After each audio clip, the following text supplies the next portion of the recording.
I love how the series isn't just real like chills and horror, but there's a lot of humor in it.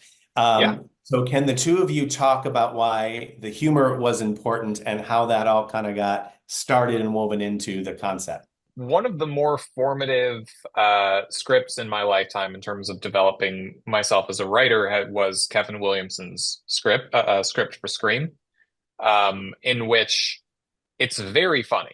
It is constantly funny to the point where you could basically call that movie a comedy, but there's nothing funny about the way anyone is being killed or picked off or anything like that. They are treated sincerely, like this is a true horror slasher movie, and you should feel for these people. And what I loved about that is that it really does give you kind of a rule of your characters can be funny. It'll help people like them. It'll help people get invested in them. But it can only be used as a means to draw them into the character and not should not be used as a means of adding or distracting from the horror. So we never wanted to have that scene where someone's head gets cut off and someone goes, "Oh, that was a funny, like that blood spurted funny," or anything like that. That's not the kind of horror comedy that this is. This is hopefully tonally more in line with something like Scream. I came to the project after Matt had written that first script, the pilot, and one of the things that I was really taken with was how he walked that line, how he was able to it just in that his first pilot script for Hysteria that it's funny, but you're engaged. And I've worked a long time in comedy, but I also know that like comedy doesn't work. Comedy and television works better if the audience cares about the characters, and that's just a good rule of thumb, and one we set out to obey as we developed the show and wrote the rest of the scripts. But it was all there in Matt's first pilot. I think it's so great.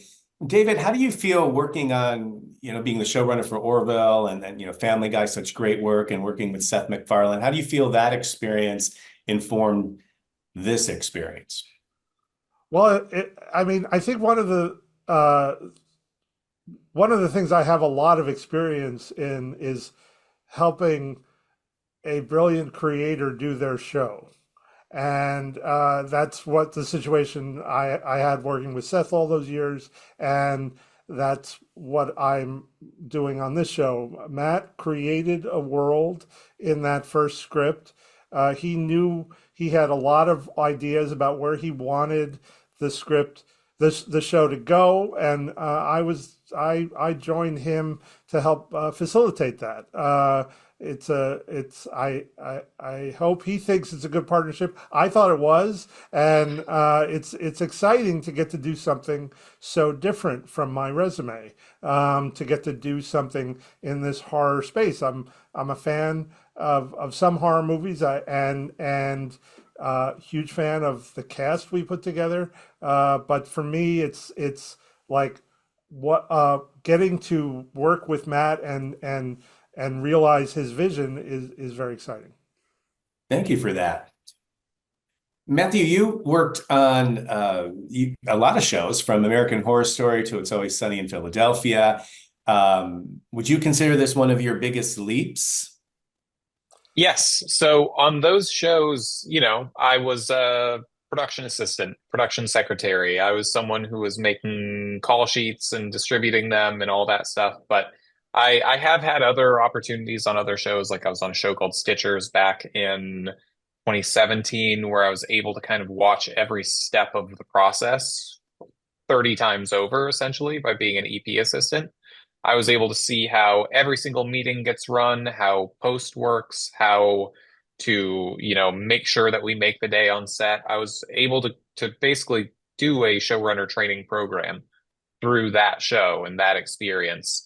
The other shows that I worked on were great, but they were production jobs. I didn't aim for a career in the production field.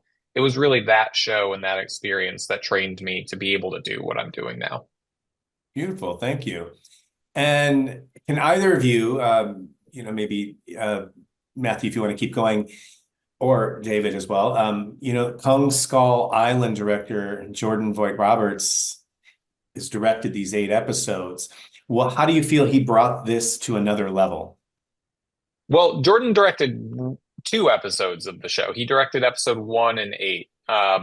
Yeah, sorry. Uh, Jordan is a creative genius. He's bursting with ideas nonstop. I think the relationship that David and I had with Jordan was very much watch the Jordan idea explosion happen and then try to rein it back into a show that we can afford to make and put on television. And it resulted in 2 fantastic episodes that we wouldn't have had Jordan not been behind them. I love that. Thank you for that.